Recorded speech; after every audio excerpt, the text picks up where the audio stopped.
Hello tout le monde, j'espère que vous allez bien. Bienvenue dans cette nouvelle vidéo de sélection pour l'été. Donc je tiens à préciser que c'est la dernière avant le mois de septembre parce que je vais prendre une petite pause estivale. Parce que je suis au Canada en ce moment, si vous avez suivi un peu. Et du coup je vais en profiter. Donc pour les sélections, j'ai sélectionné des trucs assez sympathiques et qui durent genre jusqu'au mois d'août ou qui sont accessibles toute l'année. Comme ça au moins, si vous tombez sur cette vidéo l'année prochaine, ce sera pas périmé. Donc je vais faire mes ongles en même temps. Et on va commencer. C'est parti!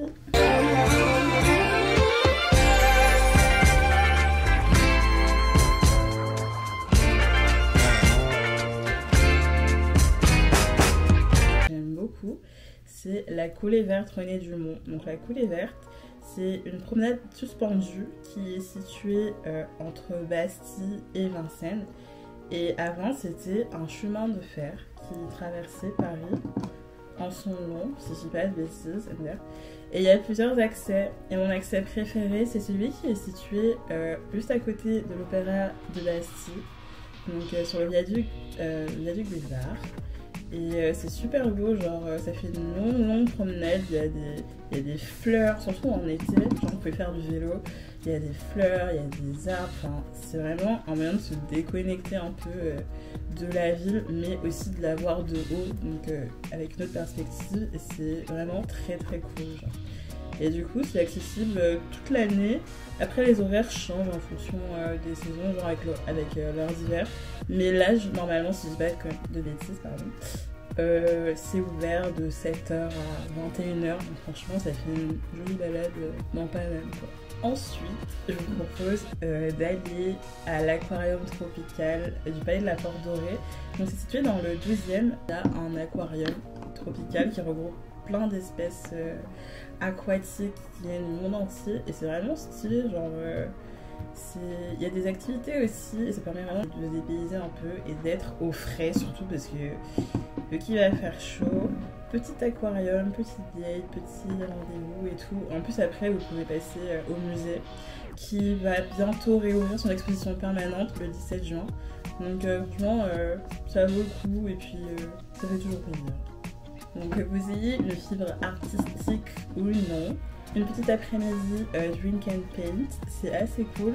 Donc le drink and paint c'est quoi? C'est un petit événement dans des galeries, enfin ça dépend du lieu, où vous pouvez peindre, chiller, boire un petit coup en même temps. Et les deux lieux où j'aime bien aller moi, c'est la galerie Huawei et Guanyuta. Donc ces deux lieux organisent régulièrement des sessions drink and paint.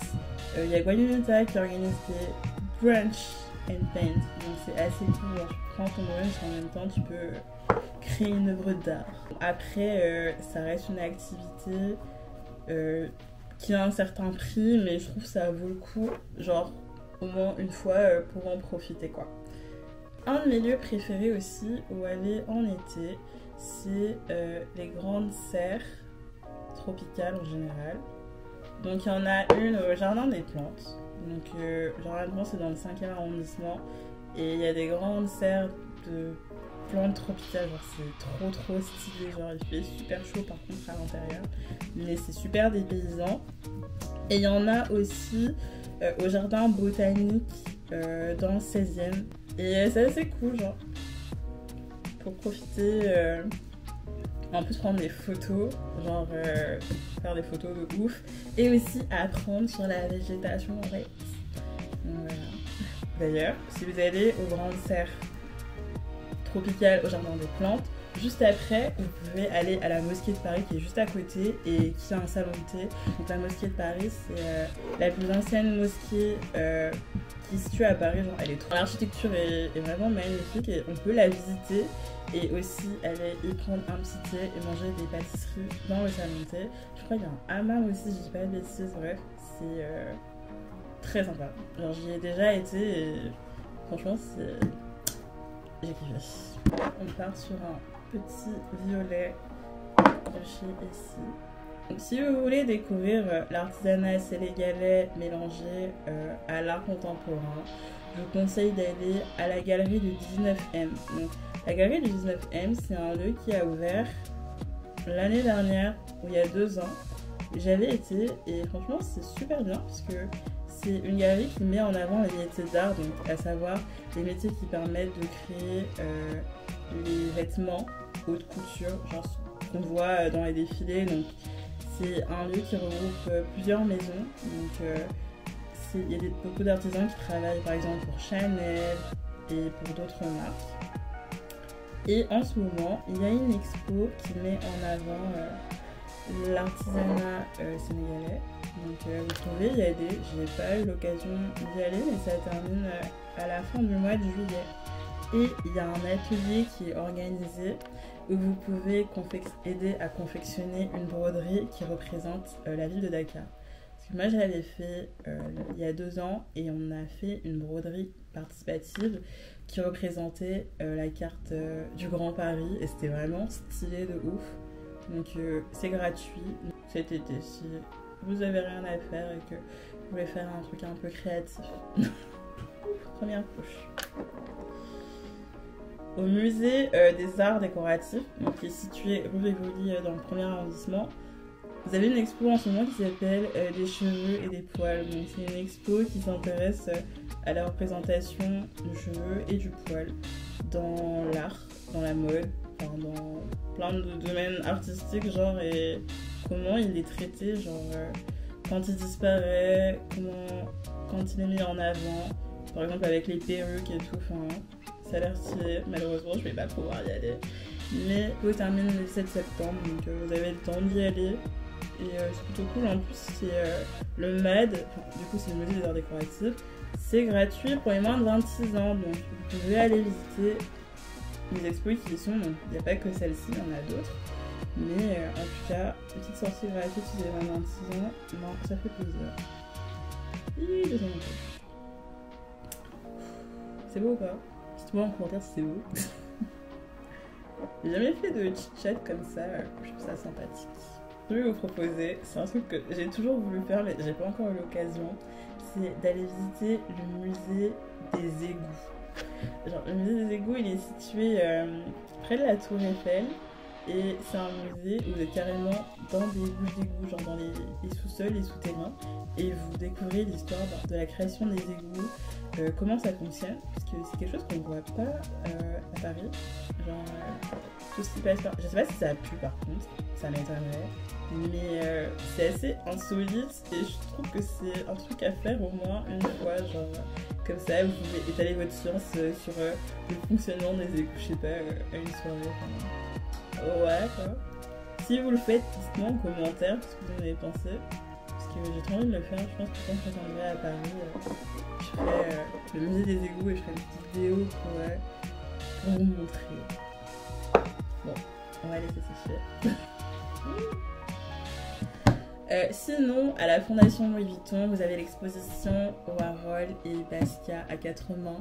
Donc c'est une exposition qui met en avant le travail de Jean-Michel Basquiat et de Andy Warhol. Donc c'est 2 artistes phares des années 80 qui ont une relation assez particulière. Ils ont beaucoup travaillé ensemble et c'est via Warhol d'ailleurs que j'ai découvert le travail de Jean-Michel Basquiat. Et Jean-Michel Basquiat, c'est un artiste noir d'origine haïtienne qui a beaucoup mis en avant sa condition en tant qu'homme noir dans son art. Et franchement c'est assez intéressant et l'expo elle est dans toute la fondation et franchement c'est vraiment stylé. J'ai été à une visite, je vous mettrai les vidéos de toute façon et si ça vous intéresse ça vaut le coup. En plus il y a le jardin d'acclimatation juste à côté de la fondation où vous pouvez aussi aller faire des activités, donc une pierre deux coups. Donc voilà. Et pour terminer, si vous avez vu mon dernier vlog, je vous invite à aller faire un tour à Giverny et visiter la maison de Claude Monet. Je pense qu'il y aura un petit peu beaucoup de touristes, mais si ça vous chauffe, c'est à 1h30 de Paris à peu près en TER, parce que c'est en Normandie, donc au nord de Paris. Et vous pouvez visiter la maison de Claude Monet, il y a le musée des impressionnistes aussi. J'avais pas été au musée des impressionnistes, mais ça a l'air vachement intéressant. Et les jardins. et le lac, enfin, c'est trop beau, genre c'est grave bucolique, genre on dirait le jardin il sort d'un tableau, donc on comprend totalement pourquoi Claude Monet s'est inspiré de sa maison, de ses jardins pour réaliser ses œuvres. Donc si ça vous intéresse, n'hésitez pas à aller voir le blog, je vous ai mis toutes les informations dans la description sur comment aller, comment faire, c'est pas très compliqué. Bon, en tout cas, j'espère que cette petite sélection vous a plu. Je suis désolée parce que avec le déménagement, j'ai tellement de choses à gérer que j'ai pas encore eu le temps de trouver vraiment un bon rythme pour poster régulièrement. Mais ça va venir.